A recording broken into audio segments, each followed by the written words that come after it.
एक मरा हुआ तक्षक सर्प पड़ा था, वही तक्षक सर्प बाण की सहायता से उठाया और लोमस ऋषि के गले में लटका दिया। घोड़ा पर सवार हुए चले गए। महलों में पहुंचे हैं, सर से मुकुट उतार के रखा, वैसे आत्माओं से पाप पाप की आवाज आने लगी थे। महात्मा का अपमान कर दिया, तेने के ऋषि का अपमान कर दिया। महाराज परीक्षित पश्चाताप करने, ग्वाल बाल गाय चरा रहे तो उन्होंने देखा महात्मा जी के गले में मरा हुआ सर्प पड़ा है। दौड़ के गए श्रृंगी ऋषि के पास। ये श्रृंगी ऋषि कौन थे?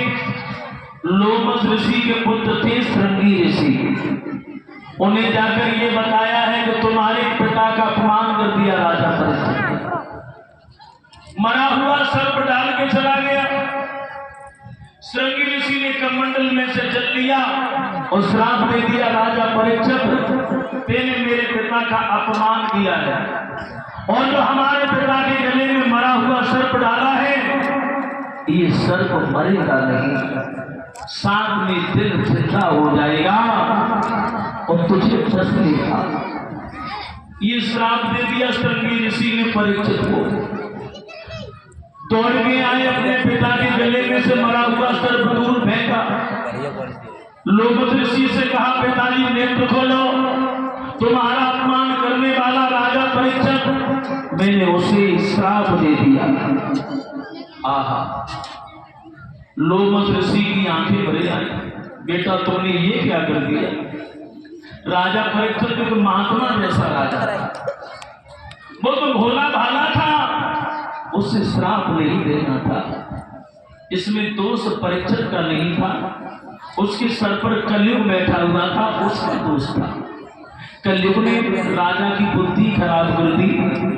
अब तुम एक काम करो, राजा परीक्षित को सूचित कर दीजिए कि वो अपनी मुक्ति का कोई उपाय ढूंढ ले। सर्प के काटने से जिसकी मृत्यु हो जाती है उसे अधोगति में भटकना पड़ता है। भाइयों, कुछ संतों ने महाराज परीक्षित को सूचित किया है कि तुम्हें श्राप लग गया है, श्रृंगी ऋषि का साथ में दे, सर्प के काटने से तुम्हारी मृत्यु हो जाएगी। महाराज परीक्षित को कुछ अच्छा नहीं लग रहा था। महाराज परीक्षित को वैराग्य हो गया और महाराज परीक्षित तड़पने लगे जैसे जल के बिना मछली तड़पती है।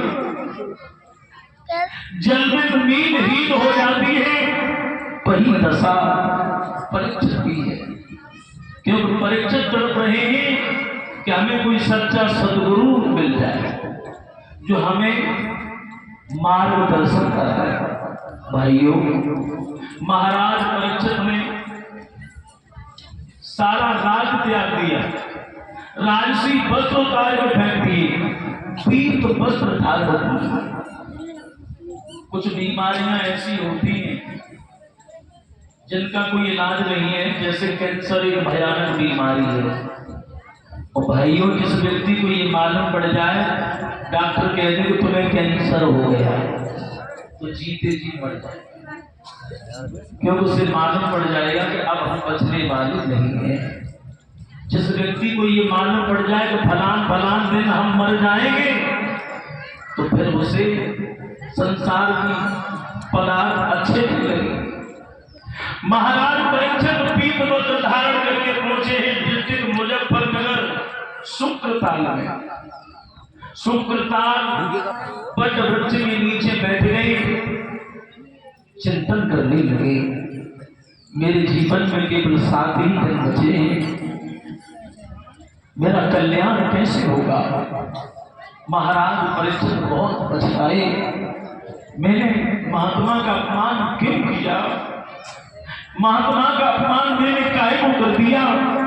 और भाइयों, एक दिन एक बात याद रखना, महाराज परीक्षित सोचने लगे कि हमसे बहुत बड़ी भूल बनेगी, मुझसे बहुत बड़ी भूल बनी गई। परीक्षित बहुत पछताए और आदमी को जिंदगी पर रुलाने के लिए एक भूल काफी हुआ करती, आदमी को जीवन भर रुलाने के लिए एक भूल काफी हुआ करती है। एक ही भूल के कारण आदमी समाज में सर उठाकर चल नहीं सकता, एक ही भूल के कारण आदमी दुनिया का बुरा भला बन जाता है, और एक ही भूल के कारण आदमी मजबूर होकर आत्महत्या कर लेता है।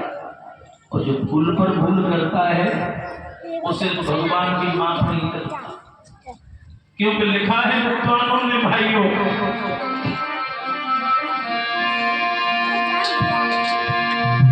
कि जो ठोकर से गिर जा